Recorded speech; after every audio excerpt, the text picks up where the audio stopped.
All right. So if you're fresh out of high school or you just turned 18 and you have no credit, where would be the best place for you to start? Best recommendation is always going to be credit cards because credit cards can be opened, they can stay open forever. Mhm. So with a credit card, usually if we have no credit at all, I would recommend doing two small credit cards. So limit doesn't matter. Small $200 credit card. You're only going to want to use this card for about $20 or less each month. So you're going to run it for something small, pay it off on the due date. When you're doing that, you should generate a credit score probably around the 7 month mark. The other option would be on top of this to get added as an authorized user to somebody else's card that you trust that has a longer length of history. That would allow you to almost instantly generate a credit score. Oh, nice. Can you get added as an authorized user before you're 18? Yes, yes, you can. And then you would already have a credit score when you were 18. Yeah. That is actually what we did with our kids and really helped them start building up their credit right away. So I love that idea. And then how important is it to keep that balance low and make those payments on time?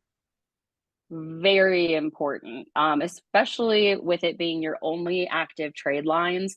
The utilization is going to be key. If you have a maxed out credit card, even if you're paying it all the way off every month, it's going to report a high balance.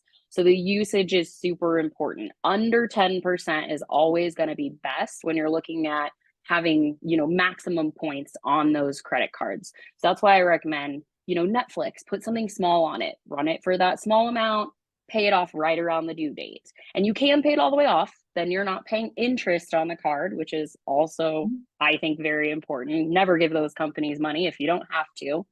And so you can pay it all the way off. Just don't pay it off early, is the trick. Run it for the small amount, pay it off right around the due date.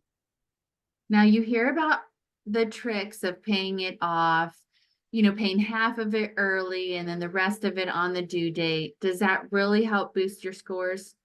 No.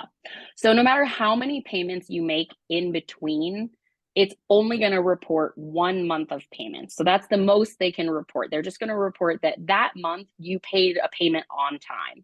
So you could make 7 payments in between and keep using it and paying it back, but you're still only going to get credit for 1 month either way. So that's why it's easiest to just do it that simple way with the small amount and paying it off. It's also easier to track what your balance is that way.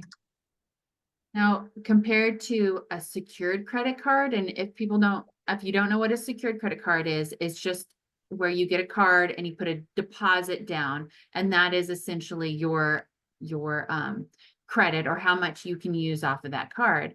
Versus a credit card, just a regular credit card, they have an open balance. You don't have to put a deposit on. When you're starting out, does it matter which one is better, secured or a regular credit card? So the secured cards and the regular credit cards they're going to report the exact same way on the Mhm. credit report. So as far as the reporting, it doesn't matter. A lot of times you can find if you don't have any credit, you can find a credit builder card. Sometimes those are going to have no deposit or the deposit might be a little bit smaller. Mhm. And so it really doesn't matter which one you go for. It just kind of depends on what that company is and if they're going to approve you for a credit card that doesn't have a deposit if you have no credit. But yeah, the credit builder cards are good. You can just Google credit builder cards. All that matters is that that credit card reports to all three credit bureaus. So Mhm. sometimes if you pick a small credit union, those cards are only going to report to one or two bureaus. All the major credit card companies report to all three. So Capital One, Wells Fargo, Chase, Citi, all of those big ones, they're going to report to all three. So you're pretty much always safe with those bigger ones. If you're using a smaller company, you just might want to double check to make sure that they do report those cards to all three bureaus. Excellent.